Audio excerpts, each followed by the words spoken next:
All right, so let's finish up.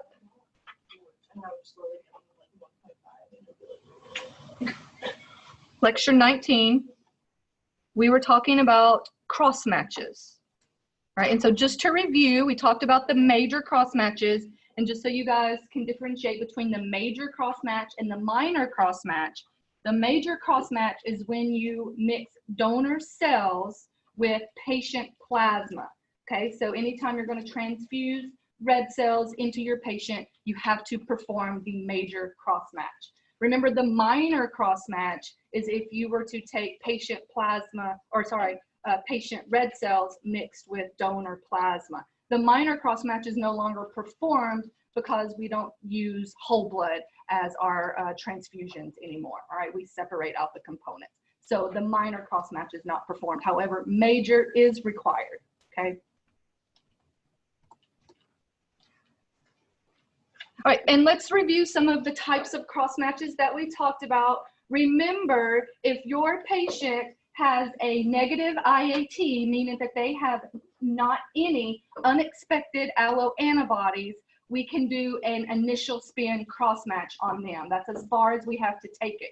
And the purpose of that initial spin cross match is to further verify ABO compatibility.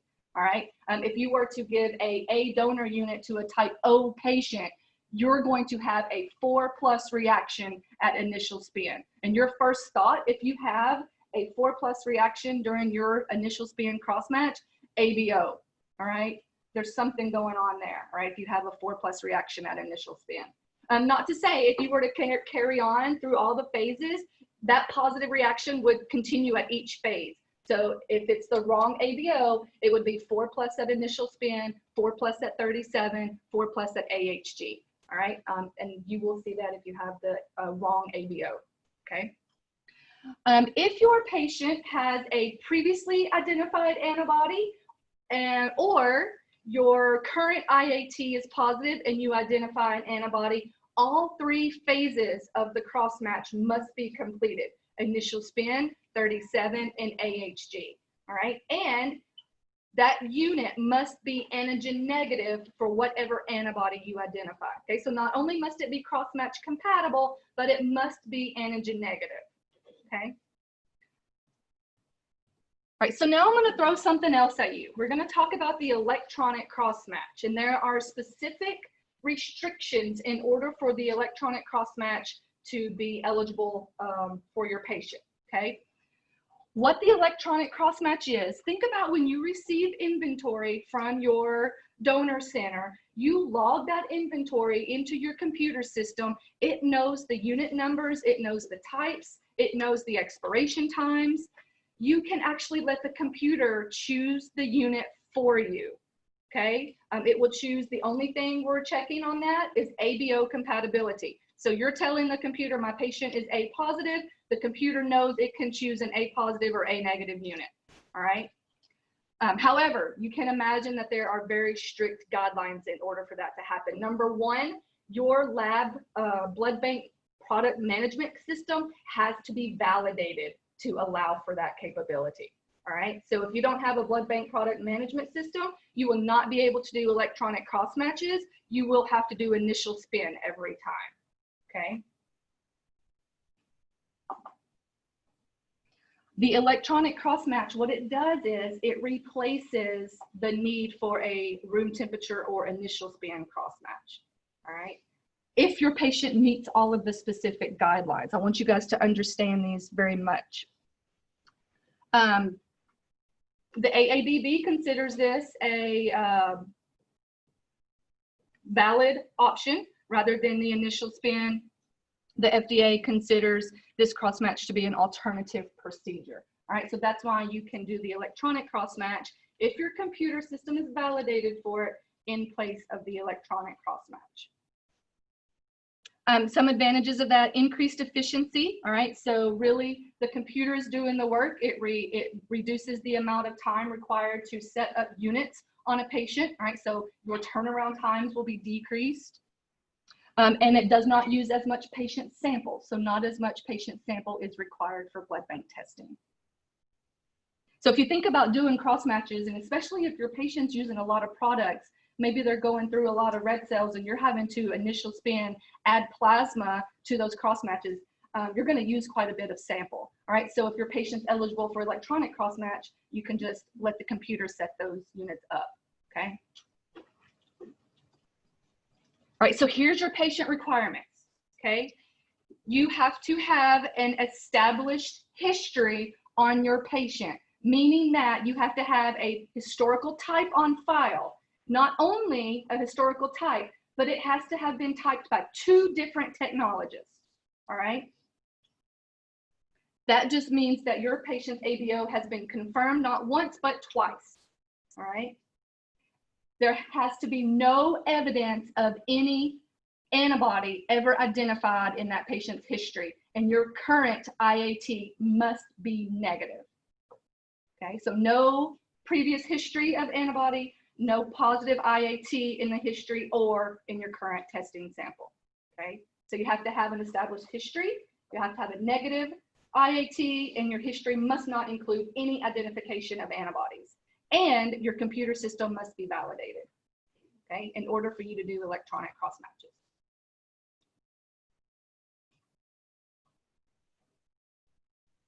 So here's the thing in this OR right here. So if your patient has one established ABO type on file, then you receive that second sample. That first one was done by another technologist.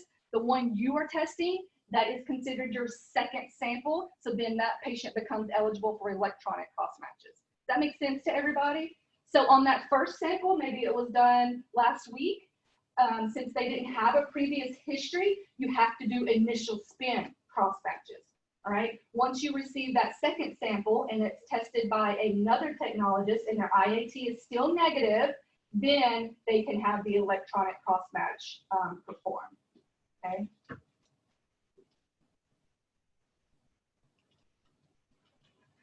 UAMS is our system was validated for electronic cross matches. All the techs, when this first went live at UAMS, it's kind of scary.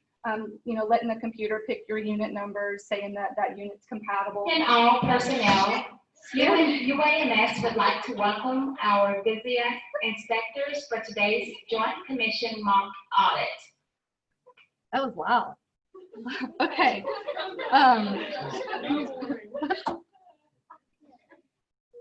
But once it was validated and once we all got used to it, it is super nice. It saves you a lot of work. It saves you a lot of time, and it's real easy.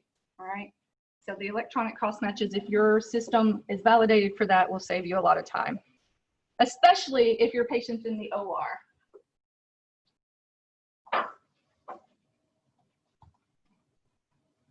And like I mentioned, your computer system contains all of that information for the donor. All right, so the donor unit number, your ABO, the expiration time,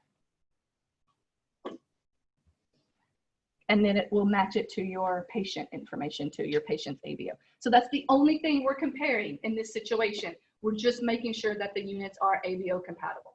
All right, so you guys see why when you receive your donor units from your donor facility, confirming that ABO and RH is very important, especially if you're doing electronic cross matches, because that's what the computer is going to go by when it's choosing units for compatibility testing.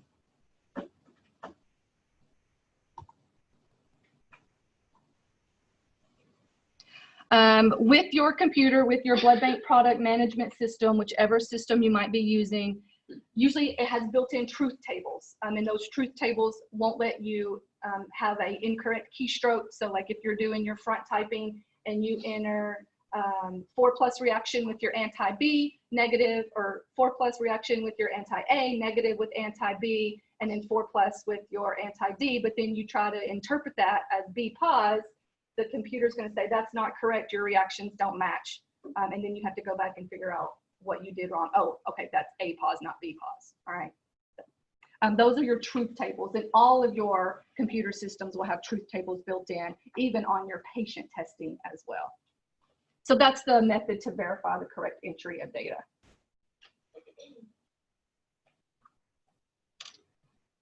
And then those truth tables have built in, we call them hard stops. So if your reactions don't match your interpretation, it's a hard stop, the computer won't accept it. All right.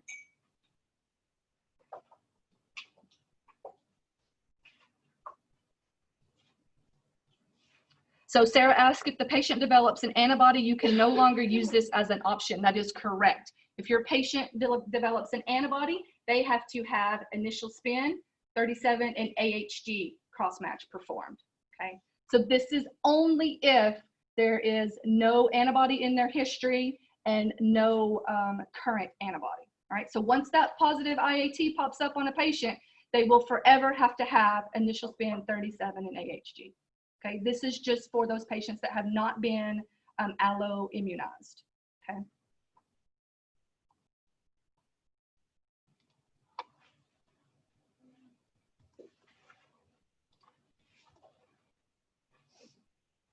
All right, so this just breaks it down into what we talked about, the comparison of your cross matches.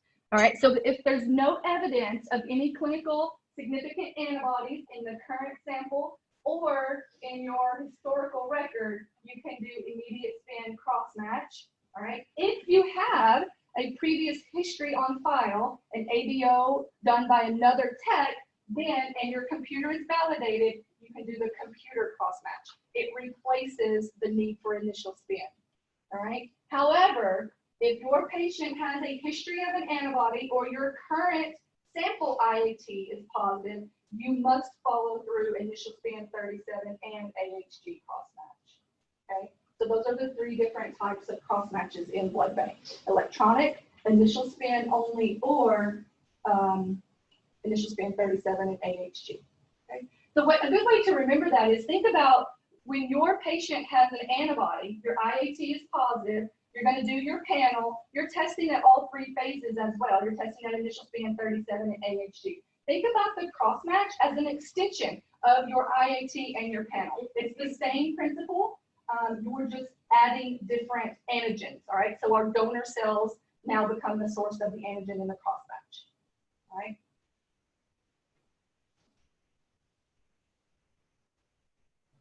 Are there any questions on cross matching, the three different types? I mean, you guys have an upcoming lab where you will actually get to do cross matches, lab 9, all right?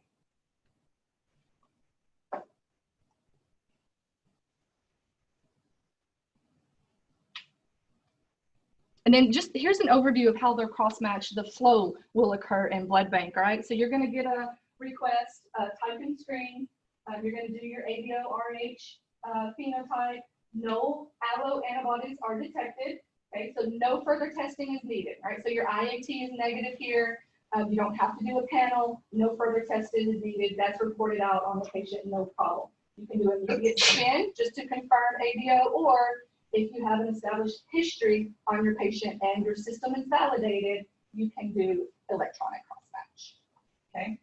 If you do your typing screen and the ABO is determined, there is an allo antibody, all right? So your IAT is positive, you identify that antibody by performing a panel, then you must do all three-phase testing of cross-matches, initial spin, 37, and AHG. And whatever antibody you identified, those units must be antigen negative, okay? And then if you do your ABO phenotype determined, your current IAT, so the sample you're working on right now, the IAT is negative, but there is a history of a previously identified allo antibody, we still have to honor that allo antibody. Even though your IAT might be negative, that just means that the titer of that antibody has dropped down to undetectable levels, but that patient can still activate that antibody if exposed to antigen positive units. So we must still honor that antibody by giving antigen negative unit and following through all three phases of the cross match, initial spin, 37, and AHG, okay?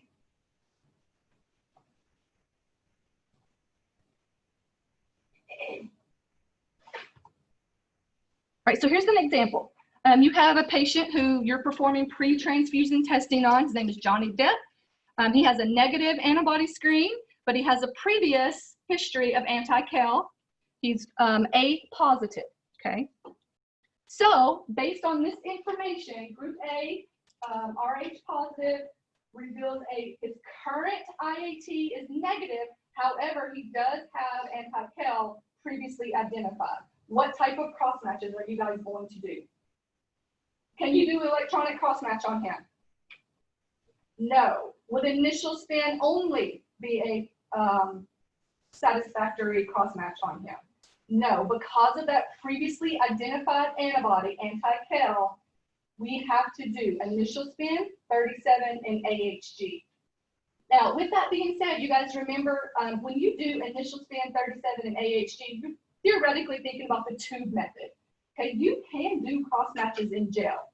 All right, so if you use the gel cards for your cross matches, the only phase of reactivity you're going to have is AHG, right? But you still must do the initial span by tube.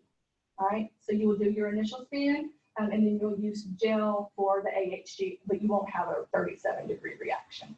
Okay, does that make sense to everybody? Right, so you can do tube, or you can do cross matches using gel, whatever your laboratory method, whatever the laboratory uses. Okay. All right, so question number 1, what type of cross matches for Johnny Depp? Because he has a previously identified anti-kel, we must do immediate span, 37, and AHG.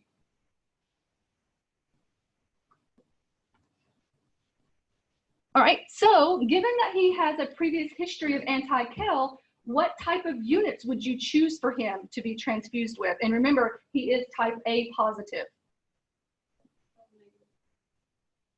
Yeah, so there's really only one option on here that is kel negative. All right, notice he is big K negative, Chelano positive. That's okay. All right, so when you're looking at the antibody, you're only concerned with the kel. All right, so he doesn't have to be kel negative, Chelano negative. You're probably not going to find that. All right, so as long as he's kel negative. All right, so this patient could be group A. What else? What could we say about his D? Could he have a D positive unit as well? Yes, he could, because he is RH positive as well. So you could give him A positive kel negative or A negative kel negative units. Okay. And then why would this group O negative unit not be compatible with him? Because it's kel positive, the same thing with your group O positive. It's not the ABO incompatibility, all right? That would be compatible. It's this kel positive, all right? So you have to look at that, all right? And then the same thing for your group A. Your ABO is compatible, but this unit is kel positive. So you always have to honor previously identified antibodies and currently identified antibodies. Okay, so this patient has kel, so we definitely want to give him kel negative units. If the third example was kel negative as well, would we still go with the second? So that's a really good question. So because our patient is A pos, let's say in your inventory you had an A positive unit that was kel negative and you had an O positive unit that was kel negative. BloodBank always tries to give type specific. That's better for your patient. So if you have an A pos and an O pos, try to choose the A pos. Try to give type specific as much as possible. Now sometimes if you're dealing with a rare antibody, let's say maybe it was your patient had anti-Chelano, right, which is going to be very hard to find antigen negative, and your patient's A positive, then this would be your best option, that group O Chelano negative, all right? But try to give type specific in as much as possible, all right?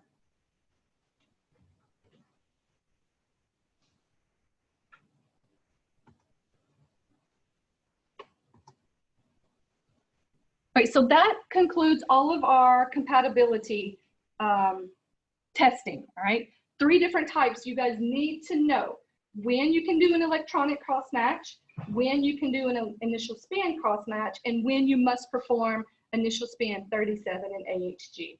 Anytime an antibody is involved, whether it be previously identified and it's not reacting now, it's been previously identified and it is still reacting now, it's been previously identified and not reacting now, you must do all 3 phases, initial span 37 and AHG, okay? And remember, that's your major cross match. So you're taking patient plasma mixed with your donor red cells. So your antibody is in your patient, your antigen source is your donor red cells, okay? And really, if you think about it, it's just an extension of the IAT procedure. And keep in mind though, we've talked about this scenario before. If you have a negative IAT, but then you do your cross match and your cross match ends up popping up positive, meaning that's incompatible, two things you need to think about. Does your patient have an antibody to a private antigen that is not on your screening cells, and then that unit is positive for, okay? Or does your donor unit have a positive DAT? That will cause a positive cross-match at the AHG phase of testing, all right? So if you have a negative IAT, your units are antigen negative if your patient has an antibody, but your cross-match still pops up positive at AHG, we'll do a DAT on the donor and find out if it's a positive DAT. We're not going to take it any further. We're not going to try to figure out what's coding the donor cells. We don't really care at that point. The only thing we know is that unit is a positive DAT, not safe for transfusion. That unit must be discarded, okay?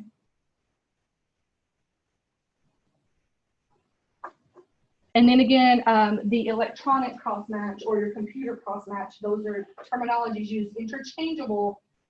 It will replace your immediate spin if your patient meets the restrictions and your computer is validated for that, okay? All right, does anybody have any questions on the type of cross matches?